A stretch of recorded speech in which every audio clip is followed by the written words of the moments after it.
Hello friends, this is Vanisha from Food Tech Network. So today we are discussing about some food technical questions regarding some entrance exam. Okay, so before start our questions, I would like to request you to all please do subscribe our channel Food Tech Network. Okay, so let's get started. One.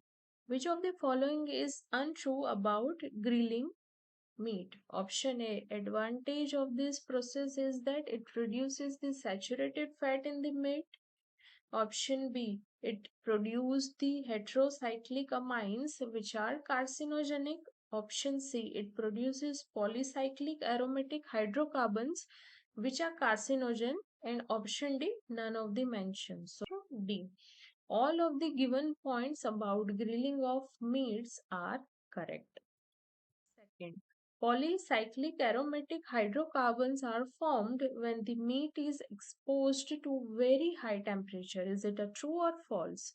So it is a false sentence because heterocyclic amines are formed when the meat is exposed to very high temperature, and polycyclic aromatic hydrocarbons are formed when the fat from the meat ignites or drips on the coal. Which information is incorrect when it comes to dehydration affecting vitamins? Option A, beta carotene and vitamin B do not get affected. Option C, vitamin C does not get affected. Option C, vitamin C is retained during pickling of vegetables. And option D, none of the above. So the right option B, that is the loss of vitamin C in this case is mainly attributed to the water solubility and leakage into the osmotic solution and thermal degradation during the final step of hot air drying about 55 degrees Celsius. So definitely vitamin C is lost during dehydration. Which of the following is untrue? Option A. Many vitamin Bs are like vitamin B6 are affected by heating. Option B. Vitamin C is lost in the food processing steps. Option C. Vitamin C degradation decreases by enzyme and almost metals like copper and Fe. And option D. That is vitamin A is stable in the absence of oxygen. So the correct answer C. As basically vitamin C degradation increases by a metal like a copper and Fe, and it also by the action of enzyme. It has been shown that temperature, the form of vitamin and the matrix are the factors that affecting the most the stability of vitamin C in foods and beverages. Lower storage temperature brings about a high retention of vitamin C, and the matrix also affect the rate constants of degradation. Alicia changed her friends that one special vitamin would not be affected when she boils the milk. Which vitamin it is? Option A vitamin C, option B vitamin D, option C vitamin B, and none of the above. B, that is vitamin D. Generally, vitamin D is not getting affected by any processing and it is very stable. Vitamin D is found naturally only in a fish and fish liver oil. However, it is also found in a milk. Cooking does not affect the vitamin D. Which of the following statement is true with respect to the food processing? Option A, sodium is lost during cooking and selenium is volatile and it is also lost by cooking or processing. Option B, vitamins can be removed from food via leaching. Option C, mineral losses in the food processing are more compared to vitamins. Option D, boiling has a less mineral losses as compared to steaming. Option A, sodium is lost during cooking and selenium is volatile and is lost via cooking or processing. Minerals can be removed from food via leaching, and vitamin losses in a food processing are more compared to the minerals. Boiling has a more mineral losses as compared to the steaming. 7.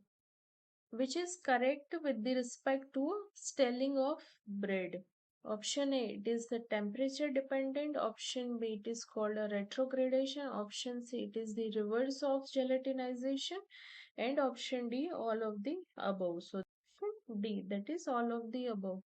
The given all the three statements are true, as the stelling or going stale is a chemical and physical process in a bread and similar foods that reduces their palatability. Stale bread is a dry and hard making.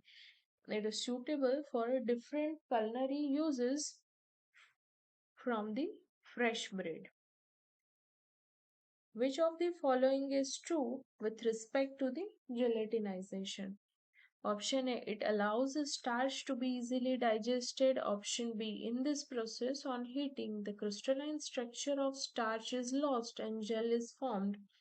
Option C, in this process on cooling, the digestibility of starch in the intestine decreases. And option D, none of the is option C, that is retrogradation, which is the opposite of gelatinization. Which of the following operation reduces the dietary fiber content in cereal? Option A, drying. Option B, retrogradation. Option C, grinding. And option D, milling. So option D, milling reduces the dietary fiber content in cereals. During milling, the outermost bran layers are separated from the endosperm fraction, which reduces the particle size to a fine powder and the refined flour. The dietary fiber content of the refined flour is 4.1 to 21.8 is always lower than that of the bran, that is 16.5 to 72.5 for the cereal type. Nancy works at a cheese processing unit. They subject the cheese to oxidation. Which of the following comments pertaining to the above scenario are correct? Option A, oxidation is necessary for the product like a cheese. Option B, lipid oxidation is otherwise a major concern for the food industry. Option C, deterioration of fats and oil is called rancidity. And option C, all of the above. D, that is all the given statements are true. Which among the following statement is untrue? Option A, self-oxidation of lipid is called auto-oxidation.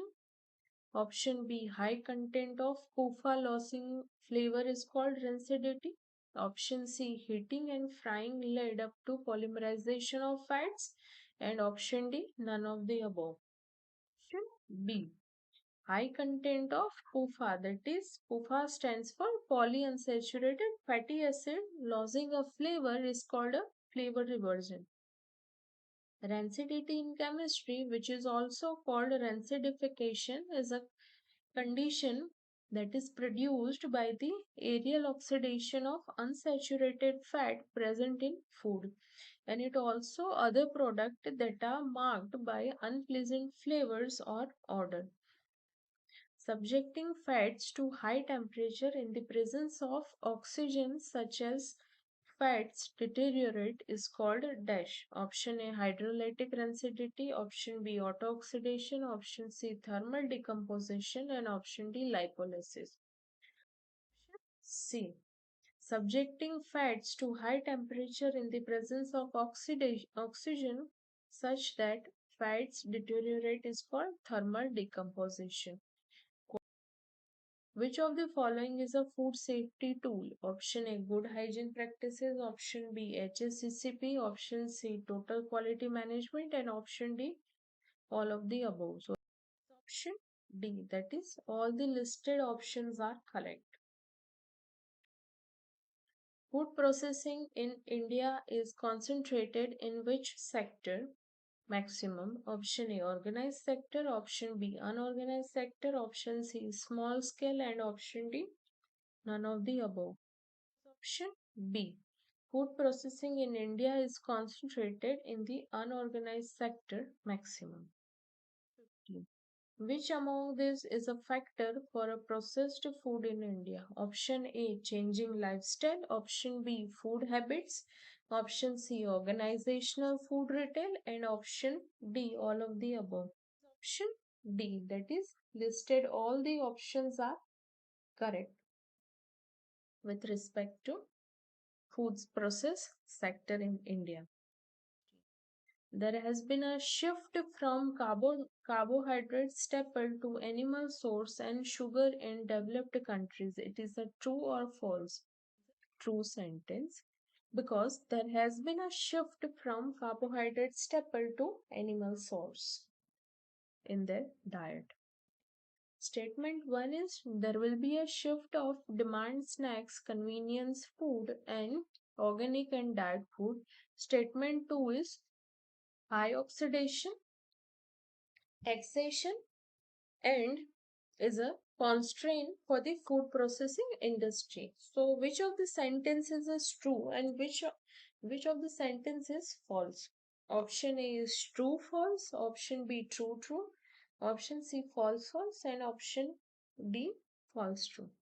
So option B, that is first sentence is true, but second sentence is also true. By eating, which of the following are not a key constraint of a food processing industry? Option A, inadequate quality control. Option B, high packaging cost. Option C, low demand. And option D, poor infrastructure, as in no cold storage, warehouse, etc. So C, the demand of food is surplus, hence it cannot be constrained. Which of the following statement is untrue? Basmati rice has gained international recognition. Option B, wine industry is gaining support in India, especially in Maharashtra. Option C, dairy industry of India is the largest in the world. And option D, none of the above. Option D, all the given statements are true. Which of the following comes under grain processing in India? Option A, oilseed processing. Option B, wheat processing. Option C, oil seed and wheat processing. And option D, none of the mentioned. Option C, that is both oil seed processing and wheat processing comes under the grain processing in India.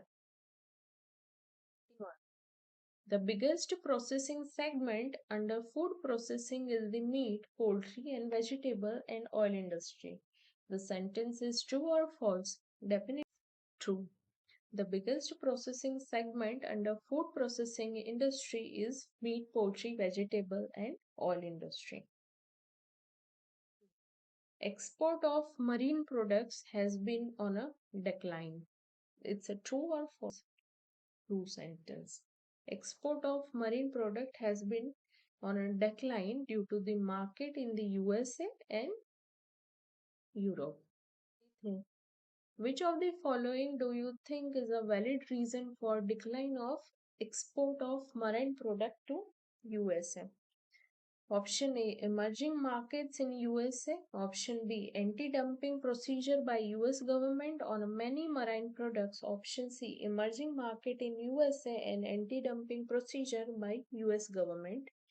Option D, none of the mentioned. Option C, there has been a decline of export of marine product to USA due to the emerging market there and the anti-dumping procedure by US government on many marine products. Hence, both the mentioned points are correct. 24. Which of the following is true about fruits and vegetable processing sector? Option A, they get spoiled very fast and hence need to be consumed very soon. Option B, they have high moisture content and should be kept in a cold and dark place. Option C, they are tender and hence get spoiled easily. Option D, all of the above. Correct answer is listed, all the options are true about fruits and vegetable processing industry. Fine. Statement 1 is coconut and certain citrus fruits can be easily handled and shipped. Statement 2 is post harvest loss is non existent. So option A is true false, option B true true, option C false false, and option D false and true. That means that which of the option is matched as per statement 1 and statement 2. A, that is true and false. It is true that coconut and certain citrus fruits can be easily handled and shipped, but post harvest loss is existent and sophisticated technologies are needed to manage that losses. 26. Which of the following is not related to the post harvest losses? Option A, post harvest losses can be reduced by adding value to the product. Option B, packaging, storage, transportation areas are where losses takes place. Option C, farmers don't earn much after adding value to the products. Option D, value can be added to the product by converting a raw form into a more processed refined form. Option C, it is false that the farmer don't earn money after adding value to the product. For example, shelf life increase. 7. Following are ways in which losses takes place. Which of the following is untrue? Option A, mechanical abrasion. Option B, inadequate methods of storage and transportation. Option C, respiration in plants leads to drying, less sweetness, less valued product. And option D, none of the mentioned. Option D, that is mechanical aberration, and all of the three listed sentences are untrue. Question number 28. Statement 1 is primary processing such as streaming, sorting, cleaning can be done to add value to the product. Statement 2 is secondary processing such as converting a raw material to the product such as jellies and marmalades, etc. Which of the sentence is true and which of the sentence is not true? Option A, true false. Option B, true true. Option C, false false. Option D, false true. It is B, that is both the listed statement 1 and statement 2 both are the correct statement. 29. Which of the following holds untrue with respect to jam making? Boiling water to concentrate the mixture is an important step. Option B, the fruit is heated to soften it, extract the pectin, and then boiled rapidly to increase the sugar content above 70%. Option C, high methoxypectin is used in a jam and low methoxyl is in gelling agent in milk product. Option D, none of the above. Option D, that is the all the statements are true. Question number 30. If while packing of jams the temperature is too high and they thicken to a large extent and then they are difficult to remove, it is a true or false? It is a false statement. Because if we packing of jam the temperature is too low, they thicken to a large extent and then they are difficult to remove. But if the temperature is too high, then water condenses on the side of the container and sugar dilutes and stays on the top of the jam. So friends, watching this video, thank you. If you have any suggestion, any comments, kindly put your comments on our inbox. Thank you. Thank you for watching this video. Stay tuned, stay connected for more.